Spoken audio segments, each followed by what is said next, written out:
Hey friends, it's me, Ruby. I want to take a moment to tell you how much I love and appreciate each one of you working hard. I hope you're having an amazing school year.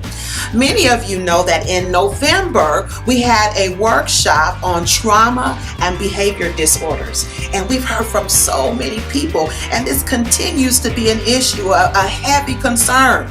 And can I be honest? I'm in it. I'm here right with you. I see this. I experience this every day. And that's why we at class, we're going to be hosting another workshop. And this workshop is going to be called Creating a Trauma-Sensitive Classroom on March 4th. Write that down. March 4th at Oak Trace Elementary.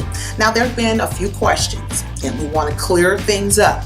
First, this workshop, we're going to be talking about new strategies, and you're going to be getting some different materials. So that means we're going to pick up where we left off, and we're going to keep going to help our students. All right.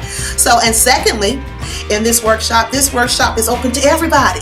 So if you are interested in touching the lives of students of trauma, if you are a counselor, a social worker, a teacher, an administrator, an IA, you are welcome, and you will find your place here at this workshop. And last but not least, just know that this workshop is independent of the November workshop. You don't need to have any prior knowledge of what happened at the last workshop to get something out of it to move forward to help your students. So, won't you join me along with my friends Jim, Jeff, and Jan, and colleagues from across Indiana for a great day on how to better serve our students of trauma. I will see you there.